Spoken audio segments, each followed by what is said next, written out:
Lower परळमधल्या पुस्तक प्रदर्शनामध्ये मराठीचं एकही पुस्तक नाही आणि त्यामुळे ठाकरेंची शिवसेना आक्रमक झाली आहे। आक्रमक शिवसैनिकांनी फिनिक्स मॉल येथील पुस्तक प्रदर्शनाचे स्टॉल्स उधळून लावलेत। लोअर परळ येथील फिनिक्स मॉल इथं गेल्या 4 दिवसांपासून पुस्तक प्रदर्शन सुरू आहे।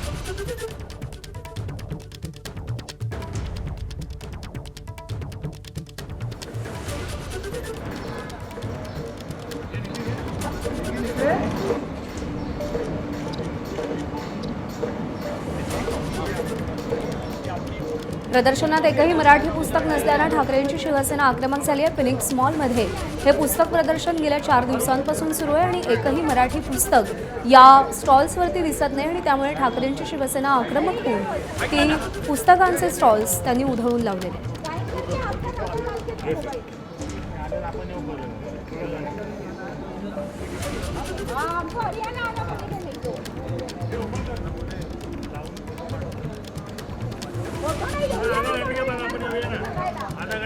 ईशान देशमुख आपले प्रतिनिधी आपल्याला अधिक अपडेट देतील। ईशान, लोअर परळसारखा भाग आहे पण पुस्तकांच्या प्रदर्शनामध्ये एकही मराठी पुस्तक नसण्यामागचं कारण काय आणि काय भूमिका आहे ठाकरेंच्या शिवसेनेची?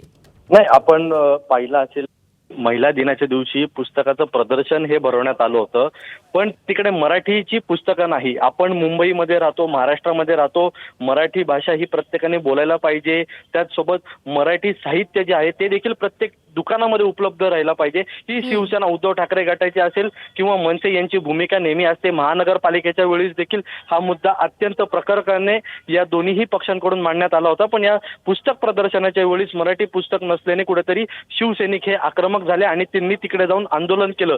त्याचसोबत प्रत्येक पुस्तकाचे जे बॅरेक होते ते पाहिले, ते तपासले, त्यामध्ये एकही मराठी पुस्तक आढळलं नाही। त्यामुळे शिवसैनिक हे अजून आक्रमक झाले। त्यांनी तिकडची काही जी पुस्तकं होती ती साईडला ठेवून ते बॅनर होते ते उधळून लावले। हे आपण आता दृश्यांमध्ये पाहिलं। त्याचसोबत महानगरपालिकेपासूनच कुठेतरी मराठी हा विषय आहे आणि मराठी ही प्रत्येकाने मुंबईमध्ये बोलली पाहिजे, त्याचसोबत वाचलं पाहिजे असा या पक्षांचा आग्रह असतो, पण हे होताना दिसलं नाही। मोठं पुस्तक प्रदर्शन होतं, पण या पुस्तक प्रदर्शनाच्या वेळेस एकही मराठी पुस्तक नसल्याने शिवसैनिकांची मनं दुखवली आणि त्यामधून हा संपूर्ण प्रकार घडलाय। प्रज्ञा।